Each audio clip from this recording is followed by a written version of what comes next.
Hello दोस्तों। आज हम जो टॉपिक शुरू करेंगे, आज हम कोई टॉपिक नहीं पढ़ेंगे। आज हम एक सबसे इम्पोर्टेंट बात पर डिस्कशन करेंगे। वो क्या है कि क्लैट का पेपर अगर हमें निकालना है तो क्लैट के पेपर को निकालने के लिए क्या स्ट्रैटेजी होनी चाहिए। अगर हमें पेपर को क्रैक करना है तो एक स्ट्रैटेजी की बहुत ही ज़रूरत है। अगर अपने पास प्लान ही नहीं होगा तो अपने उसको फुलफिल कर ही नहीं पाएंगे।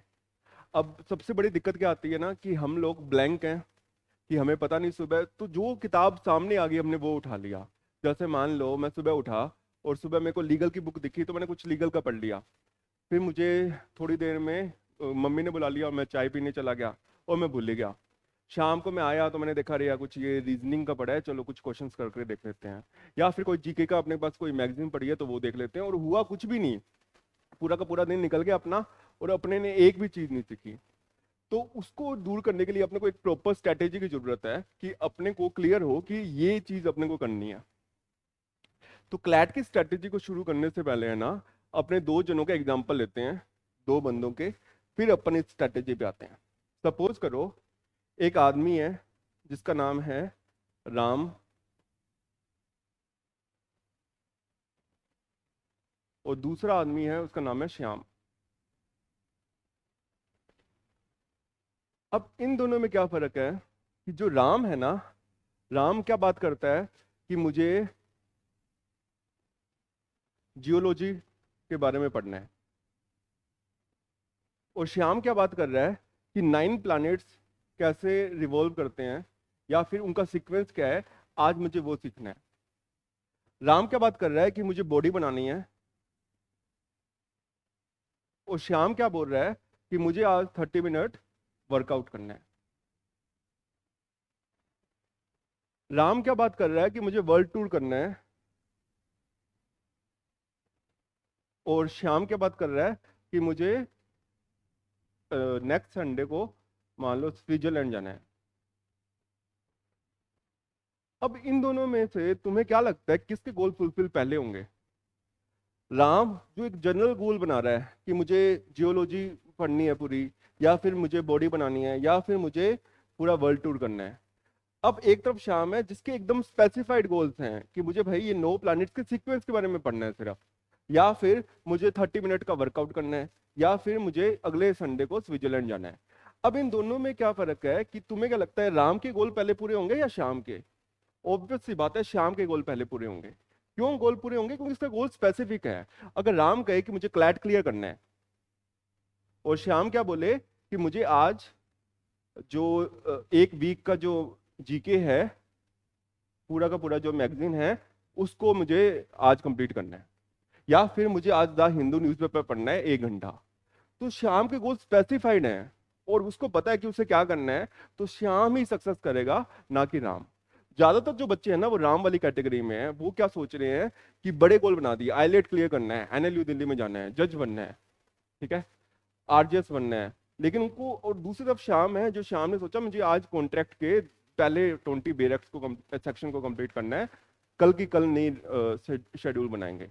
तो अगर अपने इन दोनों में कंपेयर करें तो श्याम ही जीतेगा, ना कि राम।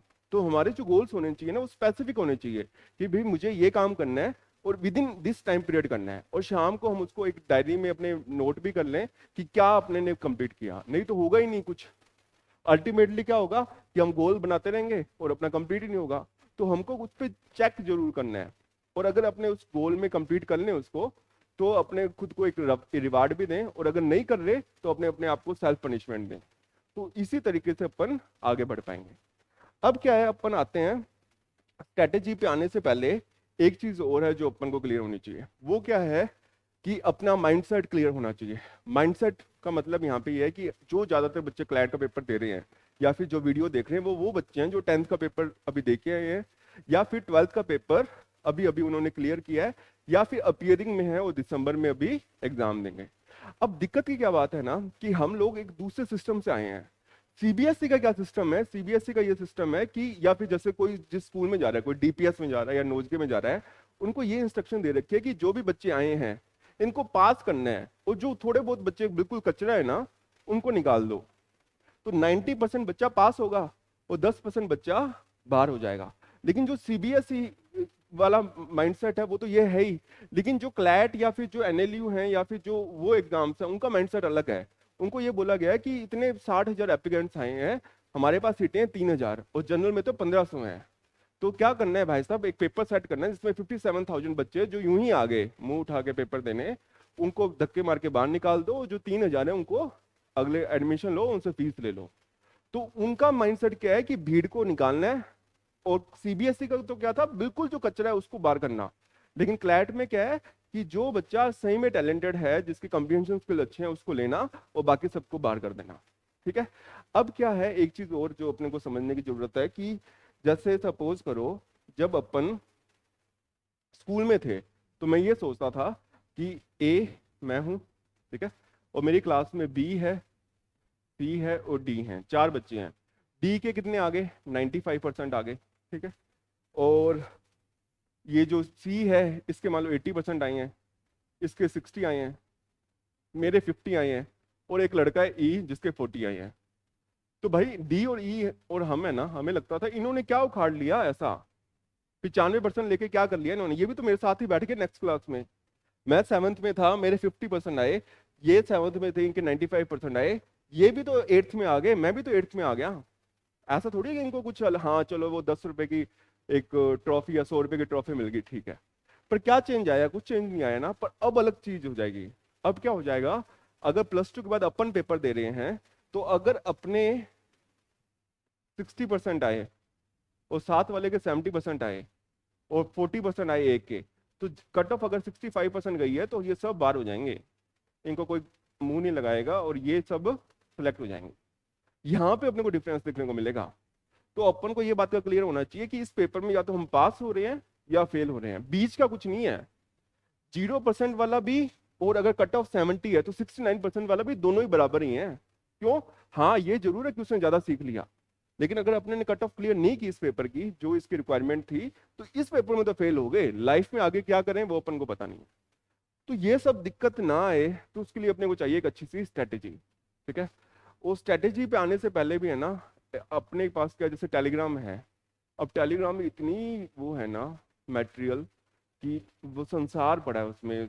जैसे मान लो एक जीके की मैगजीन देखोगे आपको 10 टाइप की मिल जाएंगी, पर अपने को ये पता ही नहीं है कि उनका यूज कैसे करना है या फिर किसको कितना पढ़ना है या सारों को ही पढ़ना है। तो वही चीज़ क्लियर नहीं है। तो मेरे को एक हरिवंश राय बच्चन की वो कविता ध्यान आती है, उसमें उन्होंने बोला है, इसको ध्यान से सुनना, उसमें उन्होंने बोला है कि मदिरालय जाने को घर से चलता है पीने वाला, किस पथ से जाऊं असमंजस में है भोला वाला, अलग अलग पथ सब बतलाते पर मैं ये बतलाता हूँ, राह पकड़ तू एक चला चल पा जाएगा मधुशाला। कुल मिला के जैसे अपने वाली भी ऐसी सिचुएशन हो गई है। उसमें क्या है कि अपने यहाँ पे वो बेचारा जो बच्चा है वो कौन है, फ्लैट के लिए जा रहा है, उसको समझ में नहीं आ रहा कि भाई अपने ये लीगल पोस्ट पढ़ें या फिर अपने ये हिंदू पढ़ें, इंडियन एक्सप्रेस पढ़ें, क्या पढ़ें। तो उसको अपने कैसे कवर अप करें, आज अपने वही डील करेंगे, ठीक है। तो यहाँ के अपनी जो कविता थी ना ये वाली चीज, इसको थोड़ा सा अपने चेंज करते हैं, ठीक है। और इसको समझने के लिए अपन क्या करते हैं, अपने स्ट्रेटेजी पे आते हैं, और स्ट्रेटेजी से अपने ये समझेंगे कि कैसे अपने क्लैट को क्लियर करने के लिए ओवरकम करेंगे। तो इसमें एक बात का ध्यान रखना कि जो स्ट्रेटेजी है ना, अगर आपने एक स्ट्रेटेजी बना ली तो आपने क्या कर दिया, अच्छी स्ट्रेटेजी बना ली ना, तो आपका 50% काम हो गया। अच्छी स्ट्रेटेजी बना ली, अब बाकी अच्छी स्ट्रेटेजी है वो 50% काम पे काम करना, वही सबसे इंपॉर्टेंट है। अच्छी स्ट्रेटेजी प्लान तो सबके पास है, ठीक है, पर एग्जीक्यूशन ही तो सबसे इंपॉर्टेंट है, नहीं तो इसकी वैल्यू 0% हो जाएगी अगर आपने बना ली। तो एक बार अपने क्या करते हैं, पेपर का फॉर्मेट को देखते हैं, फिर अपन इस पे आते हैं कि कैसे इसको अपन ने यूज करना है। अब सक्सेस क्या है, ऐसा नहीं है कि आप सोचो कि आप पेपर देने जाओगे वहां पे कुछ चमत्कार होगा, हमारे मॉक टेस्ट ने इतने दे लिए यहाँ तो नंबर नहीं आ रहे, पर क्लैट में कुछ करिश्मा होगा कि हमारे भाई सारे तुक्के बिड़ेंगे। कुछ तुक्के नहीं बिड़ेंगे, जो अपना मॉक स्कोर होगा, ये जरूर है कि जो कोचिंग वाले हैं वो मॉक थोड़ा टफ बनाते हैं, तो जितना मॉक में स्कोर आ रहा है उससे 10-15 नंबर और एक्स्ट्रा आ सकता है, बाकी जनरली उतना ही रहता है। मेरे क्लैट में 119 स्कोर था जब 200 नंबर का पेपर होता था, तो मेरे जो मॉक टेस्ट में थे, स्टार्टिंग वाले मॉक टेस्ट में तो मेरे 50 भी आए थे, 40 60, लेकिन लास्ट में मेरे 108 109 आ रहे थे, और 200 में से 119 नंबर मेरे को उस टाइम मिल गए थे, ठीक है। तो सक्सेस ऐसी नहीं है कि अपने को यूं ही मिल जाएगी, सक्सेस अपने को कमानी पड़ेगी, और अगर अपने को सक्सेस कमानी है तो अपने को बहुत चीजें सेक्रीफाइस करनी है। अब क्या है, क्लैट है क्या? सबको पता है क्लैट एक नेशनल लॉ यूनिवर्सिटीज के लिए एग्जाम्स है। इसका ड्यूरेशन 2 आवर्स होता है। जब मैंने दिया था तब ये 200 नंबर का होता था, और बाद में ये पैसेज बेस्ड हो गया। प्रिंसिपल फैक्ट्स वाले क्वेश्चन आते थे पहले, अब इनको पैसेज देके सवाल पूछने लग गए। 0.25 नेगेटिव मार्किंग है इसकी। सब्जेक्ट्स में इंग्लिश है, करंट अफेयर्स है, लीगल है, क्रिटिकल है, मैथ्स है। लीगल नॉलेज आपकी चेक नहीं होगी। रीजनिंग में आपकी एनालिटिकल रीजनिंग कम पूछी जाएगी, क्रिटिकल को ज्यादा पूछेंगे। मैथ्स का पेपर आपका डीआई के बेसिस पे होगा। अब इनको पढ़ना कैसे है और कैसे टाइम एलोकेट करना है। एक चीज और, वो क्या है कि अगर आप ये सोच रहे हो ना कि आपको बैठे बिठाए कुछ मिल जाएगा, तो छोड़ ही दो। क्योंकि घर वालों के पैसे भी खराब होंगे, आपका भी टाइम खराब होगा, क्योंकि पूरा इंडिया पेपर दे रहा है। और अपन कोई भी एग्जाम में बैठ रहे हैं ना, तो अपन को ये चीज क्लियर होनी चाहिए कि उस एग्जाम का लेवल क्या है। लेवल का मतलब क्या है, कितने एप्लीकेंट्स बैठ रहे हैं और कितने सिलेक्ट हो रहे हैं। क्लैट में 60,000 एप्लीकेंट्स बैठेंगे और सिलेक्ट कितने होंगे? 3,000।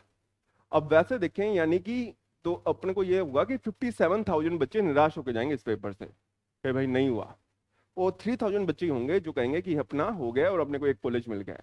लेकिन अपने दूसरे पॉइंट ऑफ व्यू से देखेंगे, 150 मार्क्स का पेपर है, तो 150 मार्क्स के पेपर में अगर आप 50% ले आते हो, तो आज तक नए पैटर्न के पेपर में ऐसा कभी नहीं हुआ कि उस बच्चे को एनएलयू ना मिला हो। ठीक है, यानी पूरा पेपर में 150 में से अगर आधे नंबर आ गए तो एनएलयू मिल जाता है। बस दिक्कत क्या है, पेपर लंबा है, तो उसको पढ़ना अपने को आना चाहिए। इंग्लिश में आए तो इंग्लिश है लगभग 28 से 32 मार्क्स का। फिर अपने आए करंट अफेयर्स, जिसकी हाईएस्ट वेटेज है। फिर अपने आए लीगल रीजनिंग, तो इसकी 35 से 40 है। मेरे हिसाब से जो लीगल, इंग्लिश और लॉजिकल, ये तीनों जो पैसेज बेस्ड है ना, अगर ये एक भी किसी का सही है तो वो बाकी भी उसके अपने आप सही हो जाएंगे। तो पैसेज को अपने को सीखने के लिए अपने को स्पीड होनी चाहिए अच्छी। दूसरी चीज क्या है, अपनी वोकैब अच्छी होनी चाहिए। तीसरा, अपनी रीडिंग हैबिट अच्छी होनी चाहिए। अब रीडिंग हैबिट ऐसा नहीं है कि रातों रात बन जाएगी, उसके लिए अपन को शुरू करना है और अपने को डेली कुछ ना कुछ ऐसे नॉवेल्स पढ़ने हैं जो अपने को अपने वोकैब इंप्रूव कर देंगे और अपनी रीडिंग हैबिट को भी स्ट्रॉन्ग कर देंगे। अगर वो अपनी अच्छी नहीं है तो अपने को बहुत दिक्कत आएगी, क्योंकि ये क्लैट वैसा चीज नहीं है आईआईटी जैसे अपने नॉलेज चेक कर रही हो। पूरा का पूरा पेपर स्किल बेस्ड है। आप अगर सो के भी उठ रहे हो तो सिर्फ जीके ही है जो आपको रटना है, बाकी तो कुछ रटना रुटना का सीन ही नहीं है। इंग्लिश में क्या रटना है, रीडिंग कम्प्रिहेंशन है, पैसेज दिया हुआ है, नीचे क्वेश्चन है, प्रैक्टिस है। लीगल कुछ आपसे लॉ पूछ नहीं रहे, कोई भी आपसे नहीं पूछेगा कि मर्डर कहाँ पे डिफाइंड है, रेप क्या डिफाइंड है। जो चीज़ होगी वो गिवन होगी। जो भी उसके टॉपिक्स होंगे वो अपने पहले ही यूट्यूब पे आप देख सकते हो, हमारी वीडियोस पे हैं, उसमें आप उनके टॉपिक्स को पढ़ लो, अच्छे से उसको सॉल्व कर लो। रही बात रीजनिंग, लॉजिकल रीजनिंग में क्या है, वो भी पैसेज बेस्ड है। आपको अजम्पशंस, कंक्लूजन, इन्फ्रेंस, इनकी नॉलेज होनी चाहिए, बेसिक्स। मैथ्स 10th लेवल की है। बहुत बच्चे तो मैथ्स से वैसे ही घबरा जाते हैं कि उनको समझ में नहीं आता कि कैसे करना है। अब क्या है, इसके अलावा ना जो सबसे इंपॉर्टेंट चीज है वो ये है कि आपका एक तो टाइम मैनेजमेंट बहुत इंपॉर्टेंट है। दूसरी बात कि आपको ये पता होना चाहिए कि एग्जाम का सिलेबस क्या है। अब सबसे बेकार बात इसमें यही है कि इंग्लिश में कोई सिलेबस है ही नहीं। रीडिंग कम्प्रिहेंशन में क्या सिलेबस है? आप अखबार के अगर एडिटोरियल पढ़ रहे हो, उसको समझ पा रहे हो, तो आप डन हो, आप निकाल लोगे पेपर। बस आपको वो ऑप्शंस की थोड़ी प्रैक्टिस करनी है। दूसरी चीज, आपको कोई स्पेसिफिक सिलेबस दे नहीं रखा, ना कोई जीके में ऐसा कुछ दे रखा है, ना कुछ आपको रीजनिंग में दे रखा है, ना कोई मैथ्स में दे रखा है। आपको कंप्रीहेंशन स्किल्स आपके अच्छे होने चाहिए। एक चीज और जो आपको सबसे इंपॉर्टेंट ध्यान रखनी है कि क्या स्किल रिक्वायर्ड है, तो पहला स्किल क्या है, रीडिंग स्किल्स आपके चेक होंगे कि भाई आपको रीडिंग में आपका इंटरेस्ट था या नहीं था। बहुत बच्चे ऐसे हैं जिनका रीडिंग में इंटरेस्ट ही नहीं है। अगर नहीं है तो उसको डेवलप कर लो। हाँ, ये सजेशन मैं तब नहीं दूंगा अगर पेपर से 1 महीने पहले थे, लेकिन अभी 8 महीने बचे हैं, तो हम रीडिंग स्किल्स पे वर्क कर सकते हैं। आप अपनी फेवरेट स्टोरीज पढ़ना शुरू कर दो। ठीक है, अगर आपको वो समझ में नहीं आ रही तो एक बार कोई बात नहीं, जो वर्ड्स नहीं आ रहे वो गूगल पर टाइप कर लो। एक चीज मैं तुमको बताऊं कि इंग्लिश में भी है ना, कुछ ही वर्ड्स हैं जो बार बार रिपीट हो रहे हैं, और एक ऑथर की अगर आप 5-6 नॉवल पढ़ दोगे तो उसकी वोकैब आप समझ लोगे कि भाई ये वर्ड्स हैं। और वही वर्ड्स जैसे दूसरे नए ऑथर पे जाओगे तो वो भी आधे से ज्यादा वर्ड तो वही यूज कर रहा होगा वो, तो अपनी हेल्प हो जाएगी। स्पीड बहुत इंपॉर्टेंट है, अगर स्पीड अच्छी नहीं होगी पेपर ही नहीं पूरा होगा। कंप्रीहेंशन स्किल्स होने चाहिए, आपको पता होना चाहिए कि पैसेज में ऑप्शन को कैसे एलिमिनेट करना है, क्योंकि 4 ऑप्शंस दे रखे हैं ना। तो एक चीज मैं तुम्हें बताऊं कि अपने सामने कोई आदमी नहीं बैठा है कि जैसे मान लो मुझे आंसर तो पता है और मैं उसे बता दूं वो समझ ले, मशीन है और मशीन ABCD समझती है कि भी आपने गोला कौन सा भर रखा है। तो अपने को उसी के हिसाब से प्रिपरेशन करनी है कि अपने वहां पे जाके उस पर 10 पेज लिख के उसको इंप्रेस नहीं कर सकते। उसको पता है कि अगर आपने गलती से भी B मार्क करना था, C कर दिया ना, और अब उसको नहीं पता कि आपको आता या नहीं आता, वो आपको नंबर दे देगा। और अच्छी बात क्या है क्लैट की, 150 सवाल आ रहे हैं तो 150 के 150 आंसर लिखे हुए उस पेपर पे। ठीक है, आपसे वो पूछ रहे आपको बताना है कौन सा इनमें से नहीं है और कौन सा है। हर सवाल का जवाब उस पे लिखा हुआ है क्लैट के पेपर में। जैसे पहला सवाल है तो 4 आपके सामने हैं आंखों के, बस आपको उसमें से पता लगाना है कि ये 3 गलत हैं और ये सही है। और एक टिप और, अगर 4 में से आपको ये पता लग गया ना कि एक ये नहीं है या B नहीं है, ACD में से कोई है, तो तुक्का मार दो। क्योंकि प्रोबेबिलिटी क्या बोलती है कि 33% चांस है कि आपका सही होगा, और नेगेटिव कितना होगा, 25%। तो कोई दिक्कत नहीं है, अपने फेवर में जाएंगे। अगर 10 क्वेश्चन है, अगर B या C भी कर रहे हो ना, तो भी अपने फायदे में रहेंगे, कोई दिक्कत की बात नहीं है उसमें। ठीक है, मैंने किया हुआ ये चीज। नेक्स्ट पे चलते हैं। नेक्स्ट क्या है, अब अपने को ये जो 4 महीने हैं इनको डिवाइड कर लेना है, अप्रैल में, जून जुलाई अगस्त सितंबर अक्टूबर नवंबर। अगर इनको अपन डिवाइड करके चलेंगे ना, तो अपने को ये क्लियर रहेगा कि इस टाइम फ्रेम में अपने को ये गोल कंप्लीट करना है। और उसका ये फायदा होगा कि अपने को एक ये भी होगा कि खुद को कि इस वीक में अगर ये अपना कंप्लीट नहीं हो रहा, तो अपने इसको कैसे ओवरकम करेंगे। नहीं तो दिक्कत क्या आएगी कि अपने जो किताब अपने सामने आएगी वही अपने उठा के पढ़ लेंगे। आज अपने ने जीके पढ़ लिया, कल अपने सामने रीजनिंग की किताब मिली, रीजनिंग पढ़ ली, हुआ कुछ भी नहीं अपना। तो वो चीज अपनी नहीं होनी चाहिए, कि अपने को पता होना चाहिए कि अगर मेरे को कोडिंग डिकोडिंग का चैप्टर करना है तो इस टाइम में खत्म करना है, या आज मैं एक मॉक देने बैठ रहा हूँ तो 2 घंटे में मॉक दूंगा और फिर उसका एनालिसिस करूंगा। क्योंकि एनालिसिस नहीं करेंगे तो मॉक देने का मतलब भी क्या है, मेरे नंबर ही नहीं इंप्रूव होंगे, वो वही रहेंगे, तो कोई फायदा ही नहीं होगा। नेक्स्ट चीज जो क्या है कि जो पहला पीरियड है अप्रैल से मई का, ठीक है, इसको कैसे यूज करेंगे। तो इसमें अपने 2 टाइप से चलेंगे। एक तो वो बच्चे हैं जो कि ड्रॉपर हैं, और दूसरे वो बच्चे हैं जो कि स्कूल के साथ पढ़ रहे हैं। अब ड्रॉपर वाले के साथ एक तो ये दिक्कत है ना कि उनका एक डिसिप्लिन भी वो बेकार हो गया। वो सुबह उठ रहे हैं पर उनको ना स्कूल जाना ना कुछ। तो कई बार कोई बच्चा 11 बजे उठ रहा है, कोई 12 बजे उठ रहा है, फिर वो सोचता है रात को पढ़ूंगा, रात को वो पढ़ने बैठता है तो उसको लगता है नहीं नहीं यार सुबह जल्दी उठना है, अभी सो जाते हैं। तो वो चीज़ खराब है। तो आप क्या करो, 60% जो एम्फेसाइजेज है ना वो कंसेप्ट पे दो। कंसेप्ट का मतलब थ्योरी, कि भाई आप उसके टेक्स्ट को पढ़ो। जैसे मान लो लीगल एप्टीट्यूड की बुक्स को पढ़ो, टोर्स का क्या कंसेप्ट है, स्ट्रिक्ट लायबिलिटी में जैसे एब्सोल्यूट लायबिलिटी क्या है, एमसी मेहता का केस क्या था, ताकि आपके बेसिक्स स्ट्रॉन्ग हो जाएं। फिर आप ये भी पढ़ लो अजम्पशंस इन्फ्रेंस क्या होती है। M K पांडे की बुक बहुत ही अच्छी है इसके लिए, लॉजिकल के लिए, वो पढ़ लो। आपके पास टाइम है तो रेड कलर की एक 200 रुपए की नॉर्मल लिवाइस की बुक आती है, वर्ड पावर मेडी जी, वो जरूर करो। उससे क्या होगा, आपकी वोकैब स्ट्रॉन्ग हो जाएगी। मैं वो खरीद के तो लाया था पर मैंने उसको पढ़ी नहीं है। क्यों? क्योंकि उस अच्छी तो है वो रूट वर्ड्स पर, मेरे पास उस टाइम क्लैट के प्रिपरेशन के लिए टाइम भी बहुत कम बचा था, कि अगर मैं वो पढ़ता तो मेरा जीके वगैरह छूट जाता। पर मैं तुमको कहूंगा, सजेस्ट करूंगा कि उसको जरूर पढ़ो। दूसरा क्या है कि जो 40% टाइम है ना उसमें प्रैक्टिस करो। अब बच्चे गलती क्या करते हैं कि सर हमारा जब पूरा सिलेबस होगा ना तभी हम मॉक टेस्ट देंगे। तो ये बिल्कुल गलत है। अब पूरा सिलेबस तो होएगा ही नहीं। अगर 18 दिसंबर को पेपर है तो 17 दिसंबर तक अपने को लगेगा कि कुछ भी नहीं किया आप पढ़ने। पूरा सिलेबस कभी हो ही नहीं सकता। जितना है आप एक बार उसको टेस्ट दो, उसको एनालाइज कर लो, और फिर उसके बाद जो गलतियां हो रही है ना, तो एक मेंटर हो अपना जो अपने को समझा दे कि सर मुझे B लग रहा है और B और की में C दिया हुआ है और मैंने एक्सप्लेनेशन पढ़ ली अभी भी नहीं समझ में आया। तो टीचर आपको बता सके कि बेटा देखो ये वाला वर्ड ओनली लिखा हुआ था यहाँ पे, इसलिए B नहीं है, और ये एक्सट्रीम हो गया तो इसलिए C है। तो वो चीज की अपने को सॉल्व करनी है। दूसरी बात, अगर टाइम पीरियड में है ना, बहुत लोग कहते हैं 10 घंटे पढ़ना चाहिए, 8 घंटे पढ़ना चाहिए। मैं को तो ये रूल पसंद नहीं आया। इसमें ये है कि जैसे मान लो अगर अपने टाइम फिक्स कर लेते हैं ना, अपने क्वालिटी वाला टाइम नहीं देख रहे, अपने बैठ गए 8 बजे, 7:15 तक पढ़े, 7:15 बजे व्हाट्सएप का मैसेज आ गया किसी का, वो देखने लग गए, 40 मिनट लग गए, और फिर अपने पढ़ने लग गए। और अपने 10 बजे अगर टेबल से उठ भी रहे हैं ना, लेकिन अपने पढ़े तो आधा घंटा ही। तो आप अपना क्वालिटी टाइम देखो कि क्वालिटी टाइम कितना पढ़ा आप पढ़ने, और जो टाइम हटाया उसको हटा दो। उसका क्या तरीका है, आप एक अलार्म क्लॉक रख दो या स्टॉप वॉच रख दो। जैसे ही आपने फोन उठाया ना, स्टॉप वॉच बंद कर दो, 13 मिनट ही पढ़ेंगे बस। अब अगर आपने वो बाकी टीवी देखने लग गए या कुछ भी करने लग गए, फिर दोबारा बैठे पढ़ने, फिर स्टॉप वॉच ऑन कर दो, फिर तुम देखोगे रियल टाइम तुम्हारा क्या है पढ़ने का। अगर वो 2 घंटे भी हो रहा है ना क्वालिटी, तो भी बहुत है क्लैट के लिए। क्लैट एक ऐसा पेपर नहीं इसमें 10-10 घंटे चाहिए। अगर 3 घंटे भी आप स्कूल के साथ पढ़ रहे हो तो आप टॉप 500 में आ सकते हो। एक चीज और करंट अफेयर्स के लिए स्पेसिफिकली बहुत बच्चे पूछते हैं सर करंट अफेयर्स को पढ़ना कैसे है। करंट अफेयर्स को पढ़ने का देखो एक तो ये तरीका है, अगर अपना जो पेपर है वो टॉपिक बेस्ड है तो आप गूगल पे जाओ, टॉपिक लिखो प्लस यूपीएससी प्लस पीडीएफ, तो 3-4 लिंक आ जाएंगे।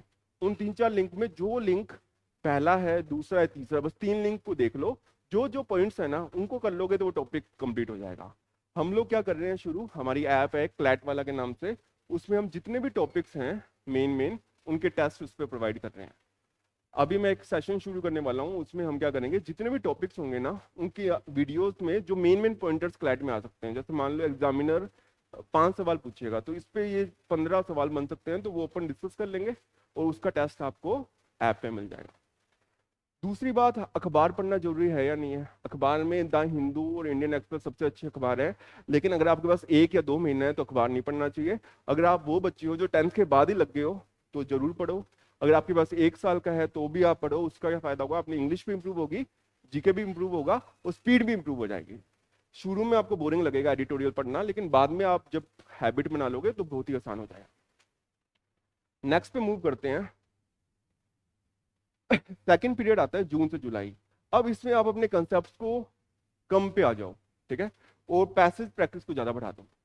क्यों? क्योंकि अपने अब कंसेप्ट सीख चुके हैं, अब अपने को प्रैक्टिस करनी है। जैसे मैंने ट्रेसपास सीख लिया, डिफेमेशन सीख लिया, अब डिफेमेशन के पैसेज कर लो।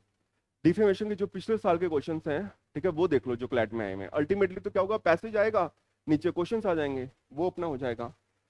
बिगिनर के लिए 6-8 घंटे लिख रखे हैं इसमें, पर एक बार उतना ही पढ़ो जितनी कैपेसिटी है। अगर मैं कुछ भी नहीं पढ़ रहा ना तो मेरे को 2 घंटे से शुरू करना चाहिए कि भाई एक बार अपने 2 घंटे, और नहीं पढ़ा जा रहा तुमसे 2 घंटे। जैसे मैं अभी बीच में मैंने खुद नहीं पढ़ाई कर रहा था और मेरा खुद का भी जुडिशरी का एग्जाम आ गया था बीच में, तो मैंने भी क्या किया, मेरे से वो कंटिन्यूटी बन नहीं रही थी, तो मैंने ईयरफोन लगा के अपना मनपसंद गाना लगाया और सीटिंग में बैठ गया लिखने उसको। तो उससे क्या हुआ, शुरू में तो ऐसा था कि आधा घंटा अपना बना, फिर 1 घंटा, और अपने आप धीरे धीरे टाइम बढ़ने लग गया। तो अगर आपको म्यूजिक से कोई दिक्कत नहीं है तो ईयरफोन लगाओ, अपने गाना ही सुनो, और जो जीके के नोट्स हैं उसको शॉर्ट में लिखते रहो। अपने आप अपने सबकॉन्शियस माइंड में वो चलता रहेगा और धीरे धीरे अपने को बैठने की भी आदत पड़ जाएगी उससे। एक चीज और, जो भी अपन पढ़ रहे हैं ना उसकी रिवीजन बहुत जरूरी है। सब जो टेक्निक्स है ना, ये वाली कि निमोनिक्स हो गया, ये सब एक अलग तरफ से है। सबसे बढ़िया याद करने का तरीका रिवीजन। आप जितनी बार रिवीजन करोगे ना, जैसे अपने खाना खा रहे हैं, ठीक है, और सुबह नहा रहे हैं, वैसे रिवीजन करो।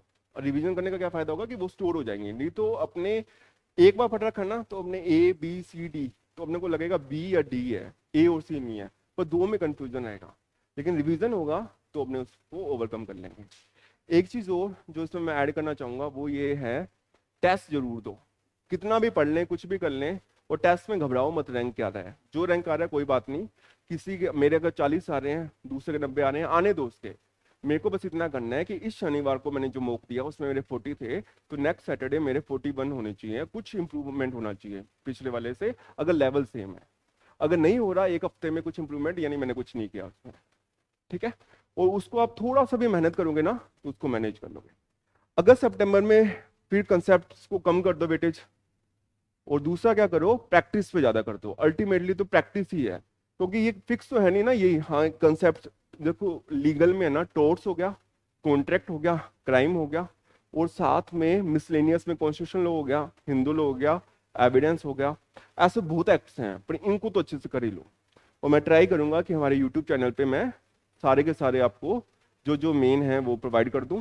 और भी हमारे वीडियोस ऐप पे हैं, क्लैट वाला के नाम से, आप वो डाउनलोड कर लो, उस पर आपको टेस्ट फ्री के मिल जाएंगे और उनको दो। दूसरी चीज क्या है कि यहाँ पे अब अपने अगस्त सितंबर आ गए हैं ना, अब ये बिल्कुल क्रूशियल टाइम आ जाएगा क्योंकि दिसंबर में अपना पेपर है और अपने पास बचेंगे सिर्फ 3 महीने।